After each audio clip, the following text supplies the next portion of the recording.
நேபாளத்தில் போராட்டம் நடைபெற்று வரக்கூடிய நிலையில் இந்த போராட்டத்தில் 9 பேர் உயிரிழந்திருப்பதாக தகவல் வெளியாகியிருக்கிறது. நேபாளத்தில் போராட்டக்காரர்கள் மீது துப்பாக்கிச்சூடு நடத்தப்பட்ட நிலையில் 9 பேர் உயிரிழந்திருப்பதாக தற்போது தகவல் வெளியாகியிருக்கிறது. இது தொடர்பான கூடுதல் விவரங்களை மூத்த செய்தியாளர் கணபதியிடம் கேட்கலாம். கணபதி, விரிவான விவரம். இளைஞர்கள் மற்றும் மாணவர்கள் நடத்தும் இந்த போராட்டத்திலே நாடாளுமன்ற வளாகம் உள்ளிட்ட பல்வேறு இடங்கள் முற்றுகையிடப்பட்டிருக்கின்றன. இதை தடுப்பதற்காக காவல்துறையினர் நடத்திய துப்பாக்கி சூட்டிலே இதுவரை 9 பேர் உயிரிழந்திருப்பதாகவும் 80க்கும் மேற்பட்டோர் கிட்டத்தட்ட 100 நபர்கள் காயமடைந்திருப்பதாகவும் தகவல் தெரிவிக்கப்பட்டுள்ளது. அதாவது ஆரம்பகட்ட தகவல் படி இப்படி உயிரிழப்பு எண்ணிக்கை முதலில் 1ஆக இருந்து 2, 5 என்று தற்போது 9 வரை அதிகரித்திருக்கிறது. மேலும் அதிகரிக்கலாம் எனவும் அச்சம் உள்ளது. அதே போலவே காயமடைந்தோர் எண்ணிக்கையும் படிப்படியாக அதிகரித்து 100ஆக உயர்ந்திருக்கிறது. நேபாள அரசு இந்த பிரச்சனை தொடர்பாக அவசர ஆலோசனைகளை தற்போது நடத்தி கொண்டிருக்கிறது. அந்த அளவுக்கு தீவிரமாக போராட்டம் தற்போது நடைபெற்றுக் கொண்டிருக்கிறது. ஆயிரக்கணக்கான இளைஞர்கள் மற்றும் மாணவர்கள் பல்வேறு இடங்களில் இருந்து தலைநகர் காட்மண்டுவிலே வந்து குவிந்திருக்கிறார்கள்.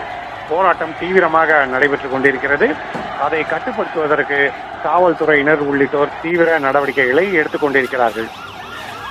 26 சமூக வலைத்தளங்கள் முடக்கப்பட்டது இந்த போராட்டம் தற்போது வெடிப்பதற்கு காரணமாக அமைந்திருக்கிறது. ஆனால் நேபாள அரசு ஊழல் அரசு எனவும் ஊழல்வாதிகள் காரணமாக சாதாரண மக்கள் கடுமையாக பாதிக்கப்பட்டுள்ளதாகவும் அதே சமயத்தில் அரசியல்வாதிகள் சொகுசு வாழ்க்கை வாழ்வதாகவும் மக்கள் கடும் அதிருப்தியில் உள்ளார்கள். ஆகவேதான் Facebook, Instagram, WhatsApp, YouTube, LinkedIn, Reddit போன்ற பல்வேறு சமூக வலைத்தளங்கள் தற்போது தடை செய்யப்பட்டிருப்பதை காரணமாக வைத்து இந்த போராட்டம் நடைபெற்றுக் கொண்டிருக்கிறது.